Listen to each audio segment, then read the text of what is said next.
नमस्कार दोस्तों, आज की हमारी कहानी का नाम है ताने। अच्छी लगे तो लाइक कीजिएगा। प्रीति रसोई से पसीना पोंछते हुए निकली ही थी कि उसे बगल वाले कमरे से फुसफुसाने की आवाज़ आई। प्रीति ने कमरे में झांका तो देखा कि सास साधना जी अपनी बेटी से धीमी आवाज़ में फ़ोन पर बातें कर रही थी। बेटा, रेनू हमारा क्या है, आज नहीं तो कल चले जाएंगे, मगर तेरी भाभी को इतनी समझ तो होनी चाहिए कि अपनी सास को अच्छा खाना खिलाए। जब देखो रोटी सब्जी दाल चावल यही बनाती रहती है।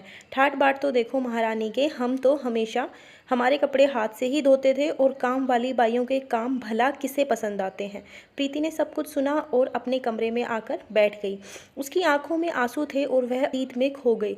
जब वह शादी करके इस घर में आई थी, साधना जी और रेनू ने उसे कभी बहू वाला मान सम्मान नहीं दिया था और ना ही किसी को देने दिया। पति आलोक भी हमेशा प्रीति को ही सुनाते। प्रीति को इस बात का ज़्यादा अफसोस होता कि पति भी साथ नहीं देते, उल्टा माँ और बहन के बहकावे में आकर प्रीति पर ही गुस्सा निकालते हैं। एक दिन तो साधना जी का पारा ऐसा चढ़ा कि उन्होंने प्रीति के माता पिता तक को भला बुरा कह दिया था, मगर आलोक या तो चुपचाप सुनते या फिर अपनी माँ का साथ देते।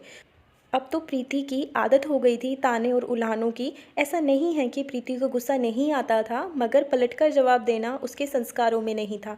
प्रीति मन ही मन कुढ़ती, मायके में भी नहीं बता सकती थी। उसके माता पिता की भी उम्र हो चली थी, इसीलिए वह उन्हें कोई टेंशन नहीं देना चाहती थी। पति आलोक का तबादला दूसरे शहर में हो गया, जिस वजह से दोनों वहां जाकर बस गए। दूसरे शहर जाकर 6 महीने ही हुए थे कि सासू माँ साधना जी को हार्ट अटैक आया और साधना जी का ऑपरेशन करवा कर और ससुर जी को आलोक यहीं ले आए। बेटी रेनू की शादी हो गई थी तो अब साधना जी फ़ोन पर बेटी को सारी राम कहानी सुनाती थी। मम्मा मम्मा करते हुए 4 साल की नव्या जब कमरे में आई तो प्रीति की तंद्रा टूटी। उसने नव्या को गोद में भर लिया और उसके साथ खेलने लगी। साधना जी बोली, प्रीति खाना बन गया हो तो लगा लो। प्रीति रसोई से दाल चावल सब्जी रोटी ले आई। उतने में आलोक भी आकर डाइनिंग टेबल पर बैठ गया।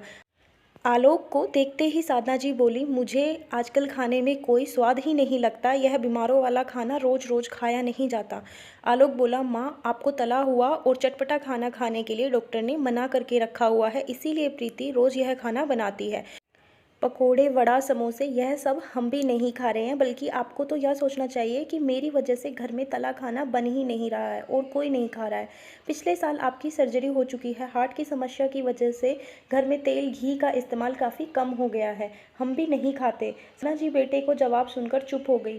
दूसरे दिन सुबह जब प्रीति कपड़े धोने को मशीन लगा रही थी, साधना जी बोली, बहू यह रोज़ रोज़ मशीन लगाती हो, जानती हो बिल कितना आता है। आलोक ऑफिस के लिए तैयार हो रहा था, वह सुनकर बाहर आया और बोला, हाँ माँ जानते हैं बिल कितना आता है और वह बिल मैं भरता हूँ, इसीलिए आपको चिंता करने की ज़रूरत नहीं है। और अगर प्रीति दिन भर कपड़े बर्तन यही करेगी तो दूसरे काम कब करेगी। साधना जी फिर चुप बैठ गई। प्रीति के लिए यह पल जिंदगी के खुशनुमा पल थे जब पति आलोक उसका साथ देता।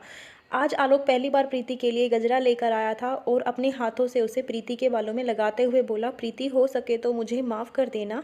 प्रीति बोली, क्यों। आलोक बोला, एक रोज़ जब मैं अपने कमरे में ऑफिस का काम कर रहा था, मुझे बगल वाले कमरे से माँ की आवाज़ें सुनाई दी।